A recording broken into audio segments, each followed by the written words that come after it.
बिस्मिल्लाहिर्रहमानिर्रहीम। अस्सलाम वालेकुम डियर स्टूडेंट्स।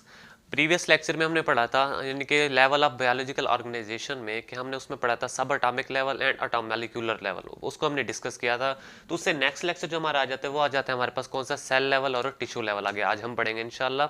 तो सबसे पहले हम डिस्कस करते हैं कि सेल लेवल क्या होता है। सेल लेवल सबसे पहले हम सेल की डेफिनेशन करते हैं कि सेल क्या होता है। सेल क्या होता है हमारे पास, is the basic structural and functional unit of life होता है।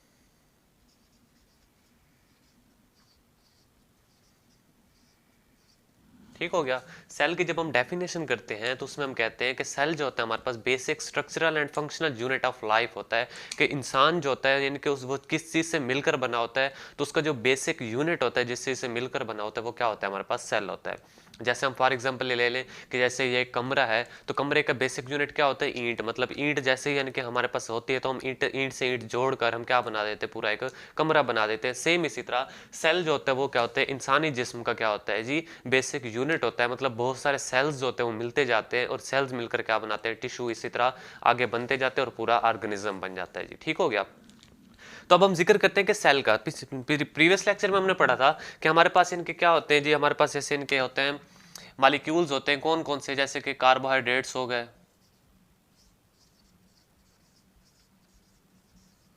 कार्बोहाइड्रेट्स हो गया, उसके अलावा जी प्रोटीन्स हो गए,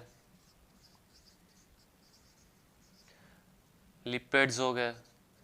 ये तमाम चीज़ें जो होती हैं जब ये मिल जाती हैं तब ये मिलकर क्या बनाती हैं जी, जब ये तीनों चीज़ें मिलती हैं यानी कि carbohydrates, lipids, proteins, nucleic acid, ये तमाम चीज़ें जब मिलती हैं तो मिलकर क्या बनाती हैं जी, ऑर्गेनेली बनाती हैं जी। क्या बनाती हैं जी, ऑर्गेनेलीज बनाती हैं। तो मतलब ऑर्गेनेलीज में अब कौन कौन सी चीज़ें आ जाती हैं ऑर्गेनेलीज में, जैसे फॉर एग्जांपल हमारे पास आ गया जी माइटोकॉन्ड्रिया आ गया। ठीक हो गया। माइटोकॉन्ड्रिया के बाद आ गया हमारे पास राइबोसोम्स आ गए।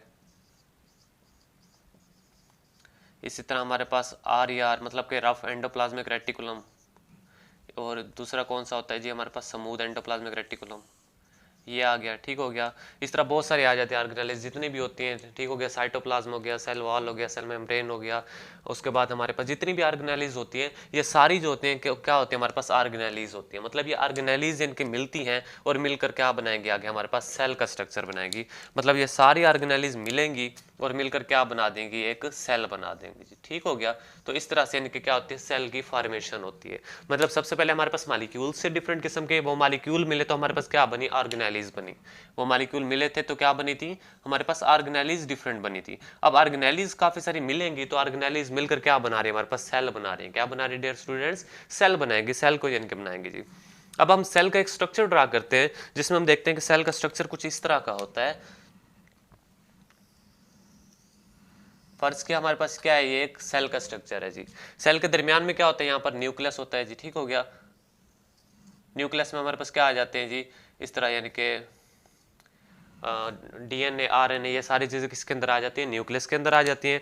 इस तरह हमारे पास सेम यानी कि क्या आ जाती है यहाँ पर,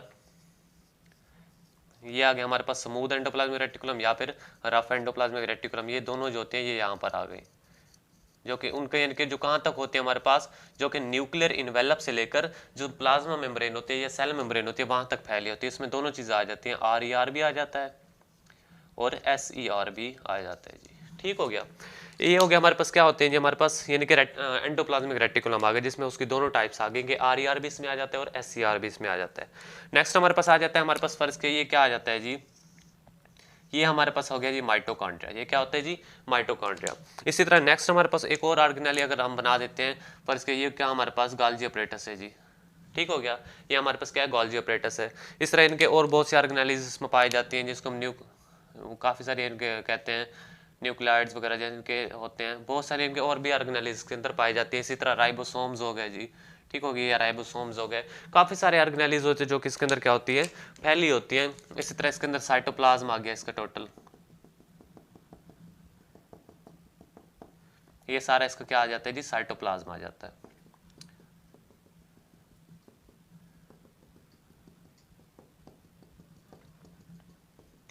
तो अब हम इसको लेबल करते हैं, एक बार मैं लेबल कर देता हूँ आपकी याद दहानी के लिए कि ये जो हमारे पास है, फर्ज किया ये क्या है हमारे पास जी, राइबोसोम्स है, ठीक हो गया। ये क्या हो गया हमारे पास, सेल की मेम्ब्रेन हो गई। ये क्या हो गया जी, साइटोप्लाज्म हो गया। ये क्या आ गया हमारे पास, SCR RER मतलब क्या हो गया, ये हमारे पास क्या होते हैं, माइटोकॉन्ड्रिया आ गया।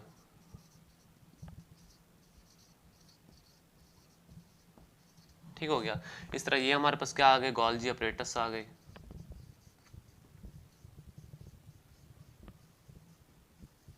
ठीक हो गया।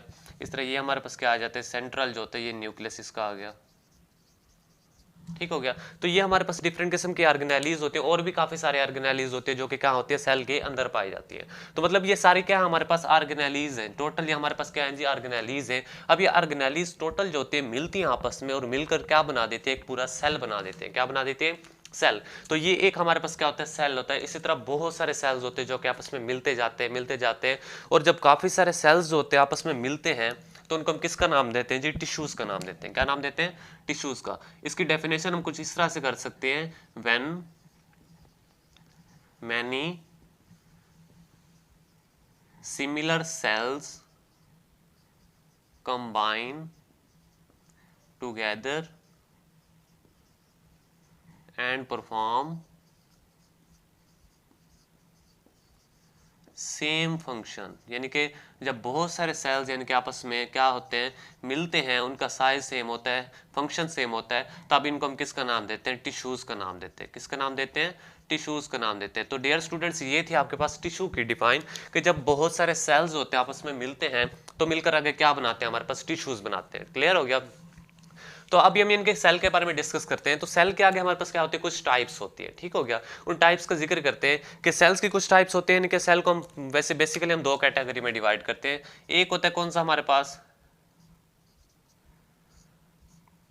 एक आ जाता है जी यूनिसेलुलर। पहले नंबर पर जो सेल आ जाता है वो कौन सा होता है जी, यूनिसेलुलर। दूसरे नंबर पर कौन सा आ जाता है डियर स्टूडेंट्स, मल्टी सेलुलर। ये दो सेल की क्या होते हैं जी, टाइप्स होती हैं। यूनी का क्या मतलब होता है, सिंगल, मतलब कि एक। अगर हम यूनिसेलुलर की बात करें तो इसमें क्या होता है, सिर्फ सिंगल सेल से मिलकर ये बने होते हैं। क्या होते हैं, सिंगल सेल से मिलकर बने होते हैं। और मल्टी सेलुलर का क्या काम होता है, मतलब इसमें मैनी सेल्स होते हैं, काफी ज्यादा सेल्स होते हैं। ठीक हो गया। जब यानी कि हम एक सेल की बात करेंगे तब वो यूनिसेलुलर में आ जाते हैं, जब हम मैनी सेल्स की बात करेंगे तब वो मल्टी सेलुलर में आ जाते हैं। On the basis of unicellular अब हम इनको मजीद दो कैटेगरी में आगे डिवाइड करते हैं जी। एक आ जाता है हमारे पास प्रोकैरियोटिक सेल,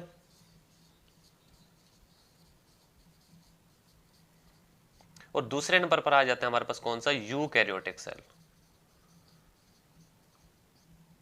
एक कौन सा आ जाता है डियर स्टूडेंट्स, यूकैरियोटिक सेल, और दूसरा कौन सा आ जाता है जी, प्रोकैरियोटिक सेल। अब प्रो का क्या मतलब होता है, पहले, और यूकैरियोटिक का मतलब होता है न्यूक्लियस। मतलब कि एवोल्यूशन से पहले, मतलब जिन ऑर्गेनिजम्स के अंदर न्यूक्लियस नहीं पाया जाता था, वाजिज न्यूक्लियस नहीं था, प्रोमिनेंट न्यूक्लियस नहीं था, तब उनको हम किसका नाम देते थे, प्रोकैरियोटिक का नाम देते थे। और जिनके अंदर यानी कि वाज़ेह न्यूक्लियस पाया जाता है वो क्या कहलाता है, हमारे पास यूकैरियोटिक कहलाते हैं। जो प्रोकैरियोटिक होते हैं मतलब कुछ इस तरह का उनका स्ट्रक्चर्स होता है, इस तरह का, मतलब उनके अंदर जो ऑर्गेनेलीज होती हैं वो क्या होते हैं, उनके बाहर कोई मेम्ब्रेन नहीं होती, तो दरमियान में क्या होता है इसका, यानी कि DNA RNA पाए जाते हैं। इसके अंदर जो जितनी भी यह तमाम ऑर्गेनेलीज हैं आप यहाँ पर देखें सेल के अंदर, तो उनकी बाहर की तरफ क्या है, एक मेम्ब्रेन पाई जाती है, एक कवरिंग है बाहर की तरफ। ठीक हो गया। लेकिन जो प्रोकैरियोटिक सेल होते हैं उनके अंदर ऑर्गेनेलीज पाई जाती हैं, लेकिन उनके अंदर जो उनकी आउटर कवरिंग होती है, आउटर मेम्ब्रेन होती है, वो नहीं पाई जाती। तो वो क्या कहलाते हैं, हमारे पास प्रोकैरियोटिक सेल कहलाते हैं। और जिनके अंदर वाज़ेह न्यूक्लियस होता है, आउटर मेम्ब्रेन, यानी कि बिल्कुल ये जो हमारे पास सेल है ये क्या कहलाता है, हमारे पास यूकैरियोटिक सेल कहलाता है। क्लियर हो गया स्टूडेंट्स। तो ये हमारे पास टाइप्स थी, यूनिसेलुलर और मल्टीसेलुलर। और यूनिसेलुलर के आगे दो हमारे पास मजीद टाइप्स थी, एक था हमारे पास प्रोकैरियोटिक सेल और दूसरा था हमारे पास यूकैरियोटिक सेल। अब हम कहां पर आ जाते हैं जी, नेक्स्ट हम बात करते हैं किसकी, टिश्यूज के बारे में। कि जब बहुत सारे टिश्यूज आपस में मिलेंगे जिनकी शेप भी सेम होगी, फंक्शन भी सेम होगा, तब वो क्या कहलाते हैं, हमारे पास टिश्यूज कहलाते हैं। क्या कहलाते हैं, टिश्यूज कहलाते हैं। तो डियर स्टूडेंट्स आगे हम इनकी एग्जांपल्स जिक्र करते हैं कि हमारे पास टिश्यूज की एग्जांपल है। आगे हम इनकी दो एग्जांपल्स पढ़ेंगे। एक हम पढ़ेंगे किसके अंदर, प्लांट्स के अंदर, इनकी एग्जांपल्स का जिक्र करेंगे, एक तो हम प्लांट्स के अंदर और दूसरा किसके अंदर, एनिमल्स के अंदर। कि एनिमल्स के अंदर कौन से टिश्यूज होते हैं, प्लांट्स के अंदर कौन से टिश्यूज होते हैं, ये हम डिस्कस करते हैं। कि प्लांट्स के जो टिश्यूज होते हैं हमारे पास, इनके कौन कौन से आ जाते हैं, इसमें हमारे पास कौन से आ जाते हैं जी, जाइलम टिश्यू भी आ जाते हैं और इनके अंदर फ्लोएम टिश्यू भी आ जाते हैं। ये जो टिश्यूज होते हैं ये किसके होते हैं, प्लांट्स के होते हैं। इसी तरह सेम क्या होते हैं, एनिमल्स के कौन कौन से टिश्यूज होते हैं, इनमें हमारे पास एपिथेलियल टिश्यू आ जाते हैं, अगेन इनके अंदर कनेक्टिव टिश्यू आ जाते हैं,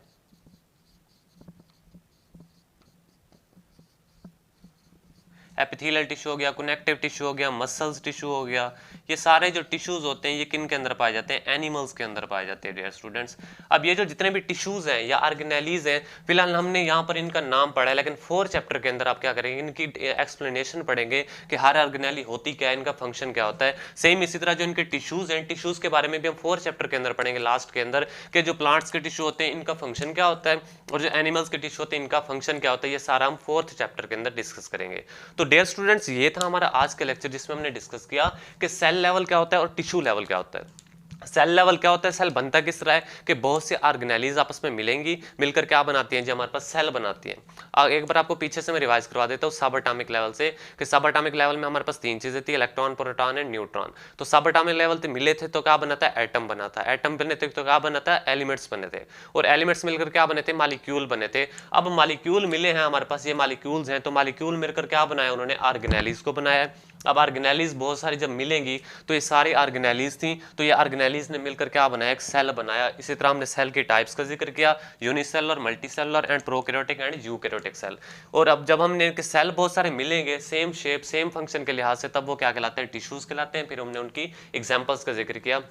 तो ये था डियर स्टूडेंट्स हमारा आज का टॉपिक। इसमें अगर आपका कोई भी क्वेश्चन हो तो कमेंट्स में जरूर पूछिए, और अगर आपको हमारी वीडियो अच्छी लगे तो हमारे चैनल को सब्सक्राइब जरूर कीजिए। तब तक के लिए अल्लाह हाफिज़।